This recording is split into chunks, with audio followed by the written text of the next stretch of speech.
¿Qué tal, hermanos? ¿Cómo están? Bienvenidos a su canal Pedacitos de Fe, de mi fe católica. Pues en este video vamos a ver cuál es el objetivo de la iglesia, cuál es la misión de la iglesia. Vamos a ver si se está cumpliendo y cómo puedo saber si el pastor de mi iglesia me puede ayudar a cumplir ese objetivo. Así es que, sin más, comenzamos. De verdad, muchas gracias por su apoyo, por ver los videos, por darles like, por comentar. Reviso todos los comentarios y todos los publico, tanto los buenos como los no tan buenos. No vamos a estar de acuerdo todos en todo. Lo importante es participar. Aprovecho para invitarlos a que se suscriban al canal si es que aún no lo están, que le den like al video y activen la campanita de notificaciones. Todo esto es gratis y a mí me ayudan un montón. Ahora sí, seguimos. Bien, muchos de nosotros no sabemos cuál es el objetivo de la Iglesia Católica. Es más, yo creo que muchos de nosotros ni sabemos que existe un objetivo, el cual es la salvación de las almas mediante la predicación del Evangelio.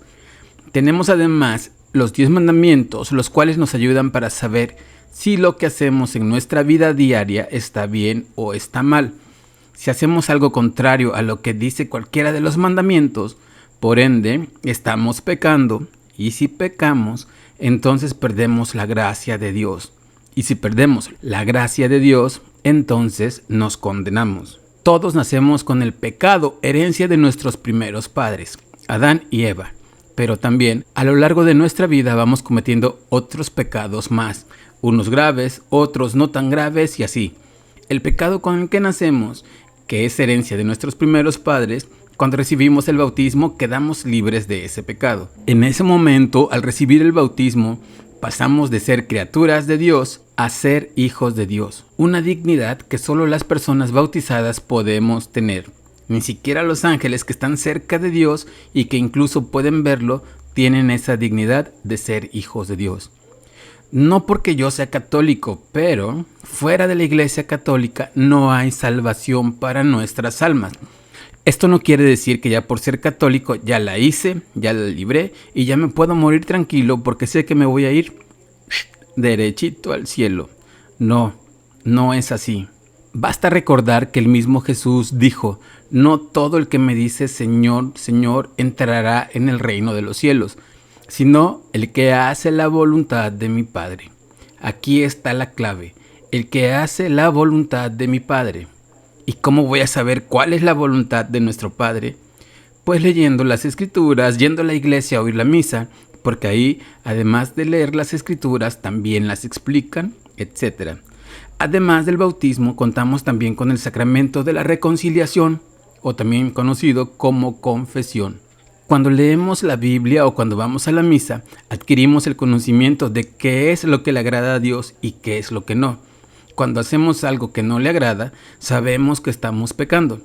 Sé que si tengo relaciones sexuales con una persona que está casada, sé que si tomo algo que no es mío, que si mato, etc., estoy cometiendo pecado. El conocer las Escrituras nos hace ser conscientes de eso. Entonces es ahí cuando la iglesia nos proporciona el sacramento de la reconciliación, lo que nosotros conocemos como confesión. Es cuando yo, siendo consciente que soy pecador, que me pesa el haber pecado, que tengo el propósito de enmendar ese pecado, voy con el sacerdote a confesar mis pecados para que él me absuelva de ellos. La potestad para perdonar nuestros pecados se la dio el mismo Jesucristo. Aunque los hermanos separados no estén muy de acuerdo con eso, ellos dicen que se confiesan directamente con Dios porque no le van a decir sus pecados a otro hombre tan pecador como ellos. Pero como gracias a Dios nosotros no somos protestantes, nosotros sí vamos con el cura, confesamos nuestros pecados, nos comprometemos a no volver a pecar y hacemos la penitencia que nos impone el sacerdote.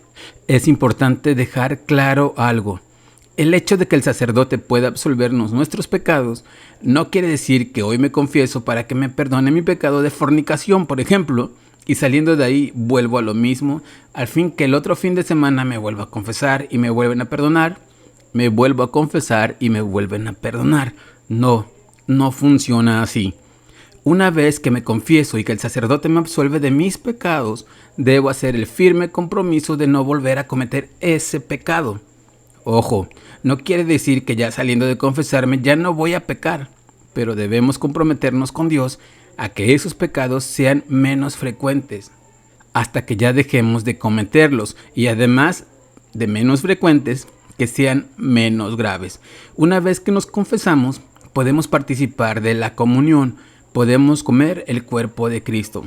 Dijo Jesús: el que come mi carne y bebe mi sangre, vive de vida eterna y yo lo resucitaré el último día.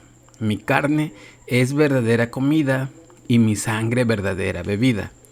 Participar de la Eucaristía nos permite también ser salvos. Es otro de los sacramentos que tiene nuestra Iglesia, con el cual nos permite vivir en gracia. La gracia es el don gratuito de Dios que nos justifica, nos santifica y nos hace participar en su vida. Es tan fácil perder esa gracia porque siempre estamos expuestos al pecado.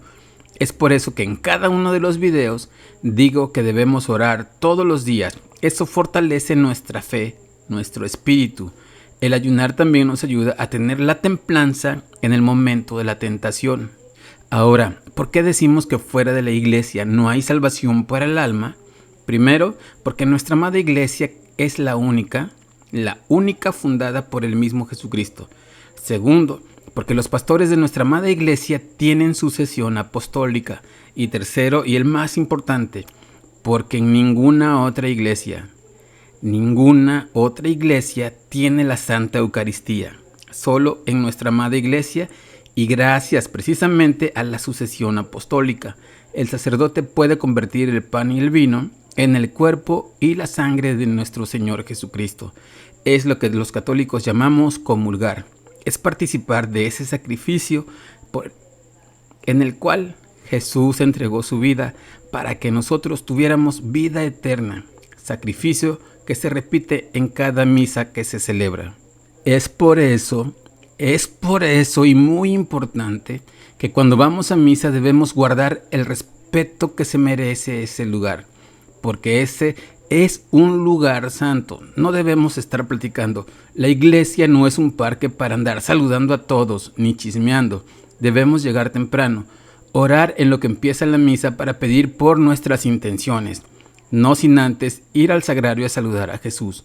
Debemos participar con los cantos católicos, no con cantos como si fuera un concierto del artista del momento.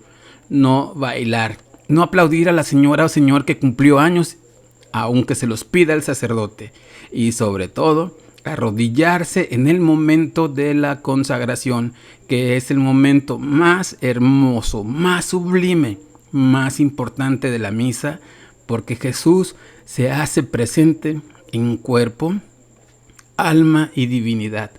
Es cuando el sacerdote, por medio de la transubstanciación, convierte la hostia y el vino en el cuerpo y la sangre de Jesús. Ninguna otra iglesia puede hacerlo por no tener sucesión apostólica. ¿Qué pasa entonces si vemos que en la iglesia a la que vamos el sacerdote hace cosas que son contrarias a lo que hemos aprendido en la Biblia, leyendo el catecismo de la Iglesia Católica, de lo que hemos aprendido a través de la tradición de nuestra iglesia? Iglesias en las que los sacerdotes bendicen parejas del mismo sexo, otras en las que no se le da el respeto que se merece la Santa Eucaristía. Iglesias en las que los grupos, específicamente los de renovación carismática, convierten la misa en un verdadero culto protestante, en donde hay tamborazos, guitarras eléctricas y los feligreses empiezan a bailar como si estuvieran en la feria, en el carnaval. Iglesias en donde los abusos litúrgicos son el pan de cada día. Hermanos, huyan de ahí. La palabra nos dice que si vemos que un hermano peca, se hable con él a solas. Si hace caso, habremos ganado a ese hermano. Si no hace caso, vayamos con 2 personas o más y así, etc. Nosotros como bautizados podemos hablar con el sacerdote para decirle si algo hace mal. Claro que se puede, aunque eso es un riesgo, porque ahora a las personas que pedimos al sacerdote que se comporte como tal, que hablamos de la necesidad de volver a lo sagrado. Nos tachan de tradicionalistas, de fanáticos, etc. Lo mejor es alejarse de ese lugar, hacer oración por ese sacerdote y buscar una iglesia que se apegue a lo que dice el Evangelio. Tal vez no al 100%, pero sí lo más cercano. Porque como dije, de eso depende la salvación de nuestras almas. Señalar los abusos litúrgicos no es cosa que me haya inventado yo. No es cosa que yo me imagine, no es cosa mía, no es cosa de los que como yo señalamos los errores. Nuestra Madre Santísima los ha señalado en varias de sus apariciones como en la Salet, Akita, Fátima, Garabandal, entre otras. Así es que, hermanos, vayamos a las iglesias en donde el pecado le llamen pecado, en donde el sacerdote se comporte como tal dentro y fuera de la iglesia. Si oyen a alguno de ellos decir: soy sacerdote en la iglesia, pero fuera soy un hombre, huyan, eso no es así. Ellos son sacerdotes dentro y fuera de la iglesia y hasta que se mueran. Si no es un personaje de una novela en donde un actor representa un papel y sobre todo, hacer mucha oración por los pastores. El enemigo se está yendo sobre ellos, precisamente por eso, porque es a través de ellos, de sus manos consagradas, que Jesús nos perdona y nos salva. Como pueden darse cuenta, todos los días pasa algo en nuestra iglesia.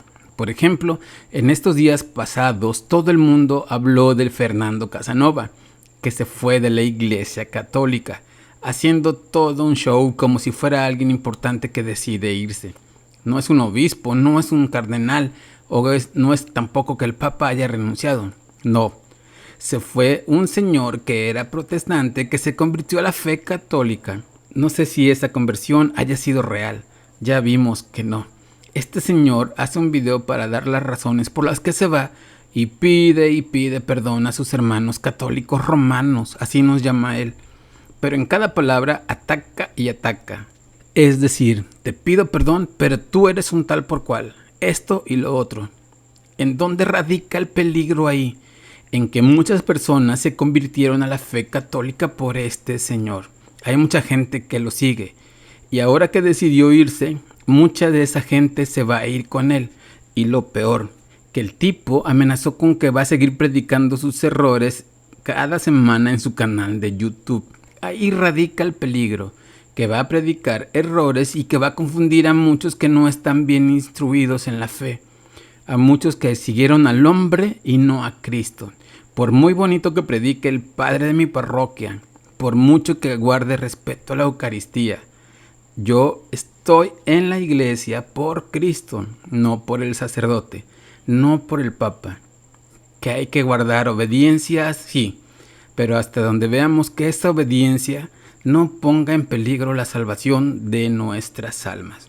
Por eso mi consejo en cada video: debemos instruirnos, debemos leer, para que no venga alguien que nos lave el cerebro y nos cambie de religión, cambie de ideas y con eso haga que perdamos nuestra vida eterna. Bueno, pues hasta aquí por ahora. Recemos también un Padre Nuestro, 3 Aves Marías y un Gloria por las almas del purgatorio en cada una de nuestras oraciones diarias. Ahora sí, nos vemos en el próximo video. Que nuestra Madre Santísima nos cubra con su manto sagrado, que Cristo nos cubra con su sangre preciosa y que nuestro Padre Dios nos bendiga a todos. Adiós.